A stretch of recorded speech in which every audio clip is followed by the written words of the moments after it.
Unfortunately, I have been in a lot of pain this past week, but I wanted to finish my story time on gun safety.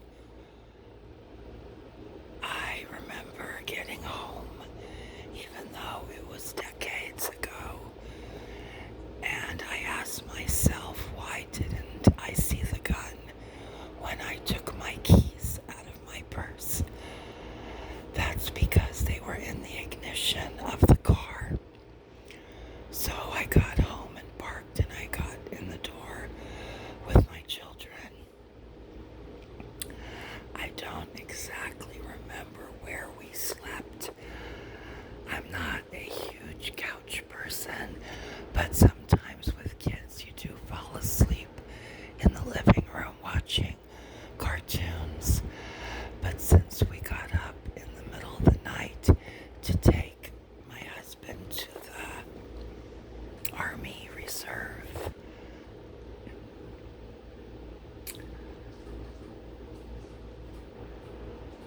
I probably said, okay, everyone, get back in bed. We were all exhausted. I remember the kids climbed up in his truck that the convoy would travel together. So I remember my kids climbing in the truck.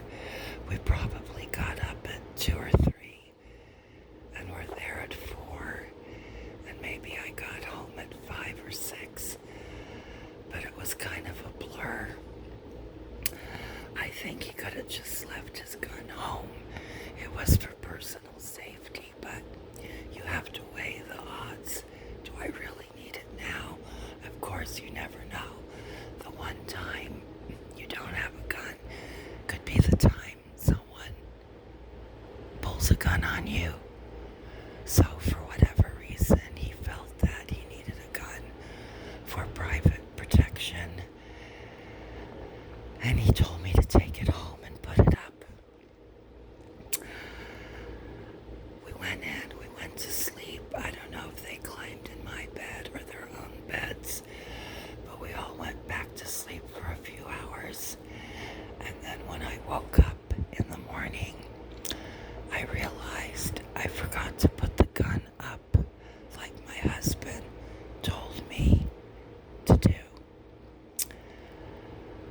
I was shocked and so disappointed in myself.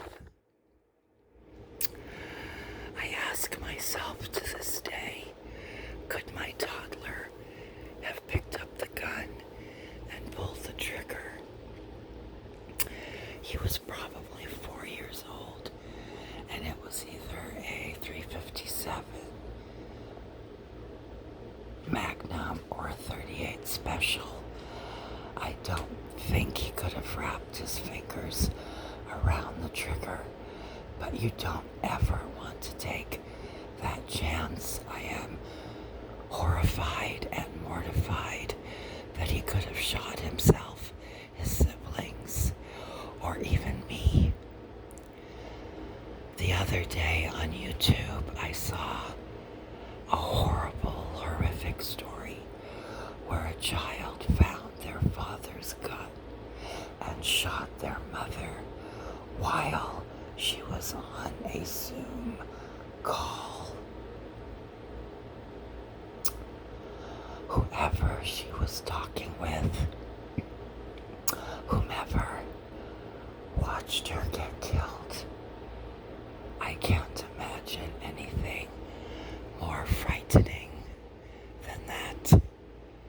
God bless that family and all families that suffered from gun tragedy.